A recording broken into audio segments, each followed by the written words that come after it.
तो hello good morning friends. फिर आपका रिच डैड पुअर डैड पुस्तक हो गया पार्ट नंबर 32। फिर आपसे रिक्वेस्ट है, चलिए। तो इसमें कहता है जो शुरू करना, इसमें कहता है कि अपने ब्रोकर को अच्छा पैसा दें, मतलब जो आपको सलाह देता हो। कहता अच्छी सलाह की शक्ति। कहता है कि ये उन्होंने बताया है कि अक्सर देखते हैं कि लोग अपने घर के सामने एक पट्टी टांग देते हैं कि मालिक बेचना चाहता है, या ये टीवी पर देखते हैं कि कई लोग डिस्काउंट ब्रोकर्स होने का दावा करते हैं, लेकिन इनके अमीर डैडी ने इन्हें इसका उल्टा सिखाया है। वे इस बात में भरोसा करते थे कि प्रोफेशनल्स को अच्छा भुगतान किया जाए, और इन्होंने भी उसी सिद्धांत को अपनाया है। आज इनके पास महंगे वकील, अकाउंटेंट्स, रियल एस्टेट ब्रोकर्स और स्टॉक ब्रोकर्स हैं। क्योंकि इनका सचमुच मानना है कि अगर लोग प्रोफेशनल हैं तो उनकी सेवाओं से आपको पैसा मिलना चाहिए, और वे जितना ज़्यादा पैसा कमाएंगे आप भी उतना ही ज़्यादा पैसा कमाएंगे। कहता है कि हम सूचना के युग में रह रहे हैं। सूचना बेशकीमती है। एक अच्छा ब्रोकर आपको सूचना तो देगा ही, आपको शिक्षित करने के लिए समय भी देगा। कहता है कि इनके पास कई ब्रोकर हैं जो इनके लिए यह करने को इच्छुक हैं। कुछ ने इन्हें तब सिखाया जब इनके पास बहुत कम पैसा था या बिल्कुल भी पैसा नहीं था, और ये आज भी उनके साथ हैं। कहता है ये ब्रोकर को जितना पैसा देते हैं वह उनके द्वारा दी गई उसकी सूचना से कमाए गए धन का बहुत छोटा हिस्सा होता है। ये इसे पसंद करते हैं जब इनका रियल एस्टेट ब्रोकर या स्टॉक ब्रोकर बहुत पैसा कमाता है, क्योंकि इसका आम तौर पर यह मतलब होता है कि इन्होंने भी बहुत सा पैसा कमाया है। एक अच्छा ब्रोकर इन्हें पैसा कमाने की जानकारी देने के अलावा इनका समय भी बचाता है। जैसे उस समय में जब इन्होंने खाली ज़मीन के टुकड़े को $9,000 में ख़रीदा और तत्काल इसे $25,000 में बेच दिया, ताकि ये अपने लिए जल्द ही कार खरीद सकें।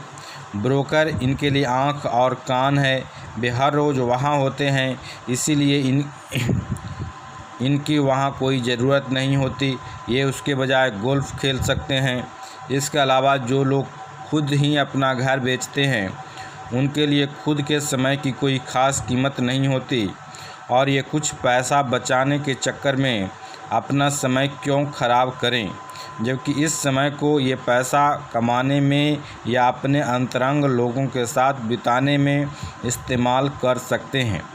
इन्हें यह बहुत मज़ेदार लगता है कि इतने ज़्यादा गरीब और मध्यम वर्गीय लोग रेस्तरां में ख़राब सर्विस के बावजूद 15 से 20% टिप दे देते हैं, और ब्रोकर को 3 से 7% देने में आनाकानी और शिकायत करते हैं। वे खर्च वाले कॉलम के लोगों को टिप देते हैं और संपत्ति वाले कॉलम के लोगों को टिप देने से कतराते हैं। यह आर्थिक समझदारी नहीं है। सभी ब्रोकर एक जैसे नहीं होते। दुर्भाग्य से ज़्यादातर ब्रोकर सेल्समैन होते हैं। तो इन्होंने बताया कि मैं तो ये कहूँगा कि रियल एस्टेट के सेल्समैन सबसे बुरे होते हैं। वे बेचते हैं, परंतु उनके पास खुद बहुत कम या बिल्कुल भी रियल एस्टेट नहीं होता। घर बेचने वाले ब्रोकर और निवेश बेचने वाला ब्रोकर में बहुत बड़ा अंतर होता है, और यह स्टॉक, बॉन्ड, म्यूचुअल फंड, बीमा ब्रोकर के बारे में भी सही है, जो खुद को फाइनेंशियल प्लानर कहते हैं।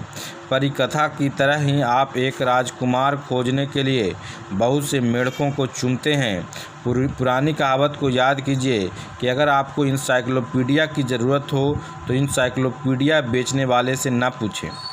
कहता है जब भी किसी प्रोफेशनल का इंटरव्यू लेते हैं तो पहले ये पता करते हैं कि उनके पास खुद कितनी व्यक्तिगत प्रॉपर्टी और स्टॉक है, वह कितना फीसदी टैक्स दे रहा है।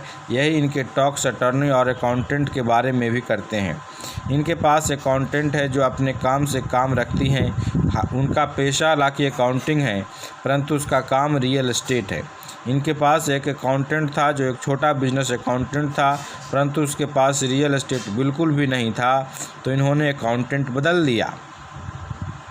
क्योंकि ये एक ऐसे व्यवसाय को प्रेम नहीं करते थे। ऐसा ब्रोकर खोजें जो आपके सर्वश्रेष्ठ हितों को ध्यान में रखता हो। कई ब्रोकर आपको शिक्षित करने के लिए समय निकाल लेंगे और वे आपके द्वारा खोजी गई सर्वश्रेष्ठ संपत्ति साबित हो सकते हैं। बस उदार रहें और वे भी आपके प्रति उदार रहेंगे। अगर आप उनके कमीशन में कटौती करने के बारे में सोचते रहेंगे तो वे आपके आसपास क्यों रहना चाहेंगे। यह विशुद्ध और आसान सा तर्क है। तो जैसा कि इन्होंने पहले कहा था, मैनेजमेंट की दक्षताओं में से एक लोगों का मैनेजमेंट है। कई लोग केवल ऐसे लोगों को मैनेज कर पाते हैं जो उनसे कम स्मार्ट हो और जिन पर उनकी सत्ता हो। जैसे किसी ऑफिस में अधीनस्थ कई दोयम दर्जे के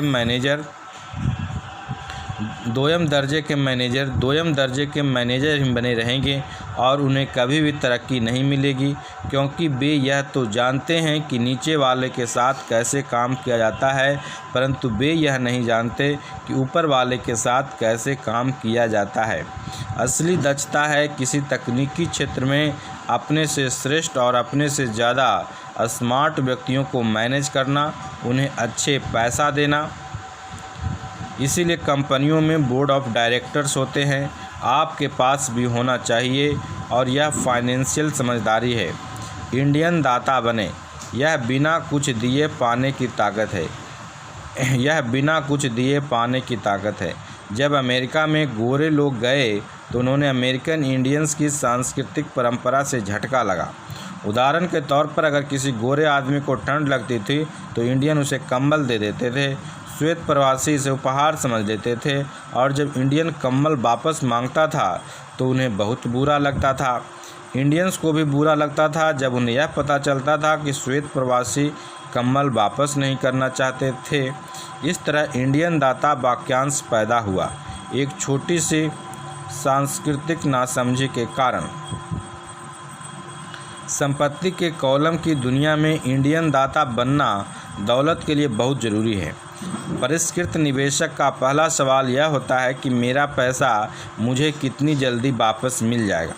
वे यह भी जानना चाहते हैं कि उन्हें मुफ्त में क्या मिल रहा है, इसीलिए निवेश पर वापसी इतना महत्वपूर्ण है। उदाहरण के तौर पर इन्हें एक छोटा सा रियल एस्टेट मिला जो इनके घर से थोड़ी ही दूरी पर था। बैंक $60,000 चाहती थी और इन्होंने $50,000 की बोली लगाई, जो उन्होंने सिर्फ इसलिए स्वीकार की क्योंकि बोली के साथ $50,000 का चेक भी लगा हुआ था। उन्होंने यह महसूस किया कि ये गंभीर था। ज़्यादातर निवेशक कहेंगे कि आप बहुत सा पैसा फंसा नहीं रहे हैं, क्या इस पर लोन लेना ज़्यादातर बेहतर नहीं होगा? तो इसका जवाब है इस मामले में बिल्कुल नहीं। इनकी निवेश कंपनी जाड़े के महीने में इस वैकेशन रेंटल के रूप में करती है, जब प्रवासी पक्षी एरिज़ोना से आते हैं और उसे 4 महीनों के लिए $2500 किराए पर दे देती हैं। बाकी के 8 महीने में इसका किराया केवल $1000 होता है। इनका पैसा लगभग